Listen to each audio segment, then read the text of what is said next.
Well, I realise with the students coming up, those that get the loudest cheer have the biggest smile.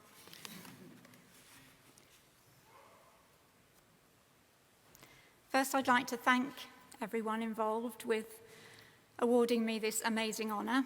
When I got an email earlier in the summer, I couldn't believe it. I even thought it might be a scam, but I checked it out and it wasn't. How did anyone know what I'd been doing busily, quietly, going into schools and libraries with books? Somebody did know. My story starts when I had been teaching secondary children for 7 years and enjoyed it. I then had my own children. I didn't know very much about young children, but one thing I did love doing was going to Central Library in Plymouth. We found wonderful picture books, Dogger, Jolly Postman, Hungry Caterpillar. These are all classics now, and I'm sure if you're teaching, you have come across them. But when my oldest daughter, got to the stage of me wanting to share chapter books with her, I only knew about Roald Dahl, and I thought there must be more out there. How to find it? Luckily, I came across a charity, a national charity that called the Federation of Children's Book Groups, that brings families, and including children obviously, families with new current books. When I looked at the 30 groups around the country that were involved, there was nothing in the southwest, nowhere near Plymouth, and I wondered if this might work. So I took the plunge. I was brave. It was pre-internet days, so it was a case of word of mouth and flyers and posters in libraries. But we got a group together. It wasn't just me, there was a team, and we held events. Little did I know that later on I would be introducing people like Michael Rosen, Mallory Blackman of Noughts and Crosses fame, Jacqueline Wilson, Michael Morpurgo, who wrote Warhorse. Little did I realise I would be introducing them to hundreds of children and librarians and teachers in schools and libraries all around Plymouth.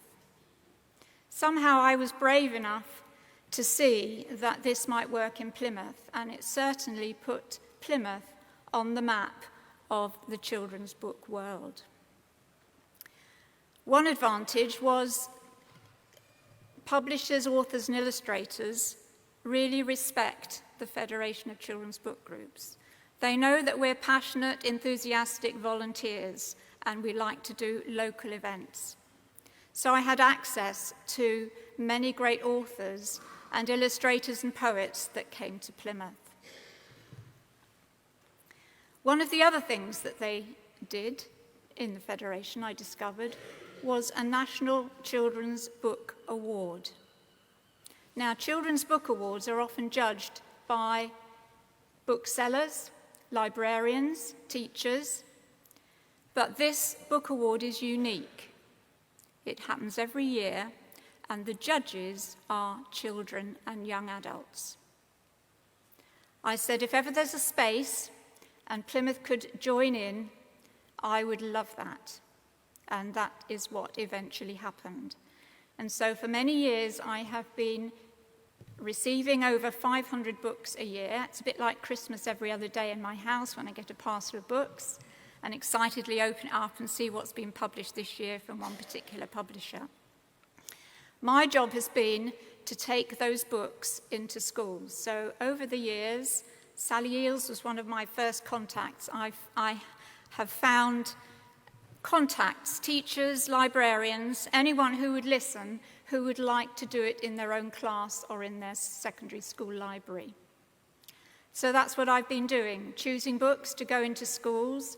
Then the teachers, an amazing band of teachers, I'm always adding to it, who receive the books, find the children in their class, and they are the ones that I rely on and have relied on over the years to give out the books.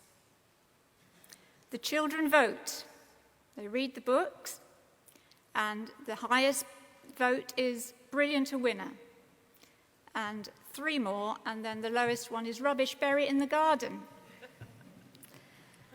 Imagine the feedback I have had over the years from what children have read. When I took this coordinator's job on, I had no idea I would end up knowing so much about children's books from what the children voted. I've taken authors into schools, and I'm sure in the audience we have many teachers.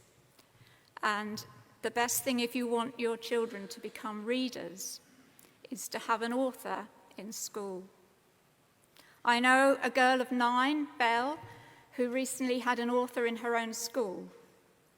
She very excitedly showed me his book that she had bought, and when I asked, was it signed, she proudly opened the book to Belle from Stuart Foster.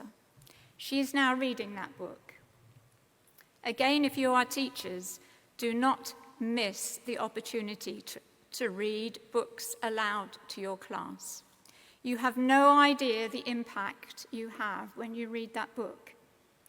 And if you don't finish it, you might have adults coming into a bookshop saying, I want this book, and when I've asked why, because my teacher never finished the book, I want to know what happens. So, read aloud. The impact of reading is amazing. I mustn't forget the bookshop on Mutley Plain. When I went into schools with authors, illustrators, poets, there was a smallish bookshop on Mutley Plain called In Other Words. Some of you may remember it. Sadly, it closed in the end, but it was very active as a real hub for over 20 years. One of the co-owners of the shop is here today as one of my guests, and they supported me by providing books and support and enthusiasm to support all the authors that I took into schools and the book fairs I took into school. Finally, my message is find your passion, find your enthusiasm. When I trained as a secondary teacher, I had no idea my life would change because of joining a voluntary group. You never know what's going to happen. So sometimes you have to be brave, put Plymouth on the map, put your school on the map, put yourself on the map, and see what happens. And my last point is, if I can remember it,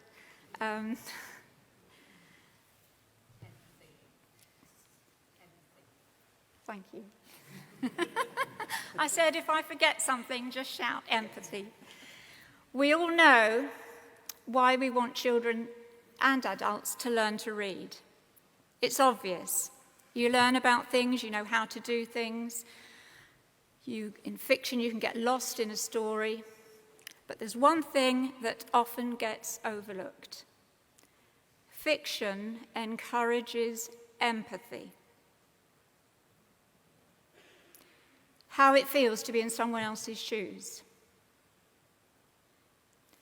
And we need that big time at the moment. So, thank you for listening. Thank you for those who put my name forward. And I'd like to receive this on behalf of everybody in the children's book world who, voluntary or paid, promotes children's reading and children's books. Thank you very much.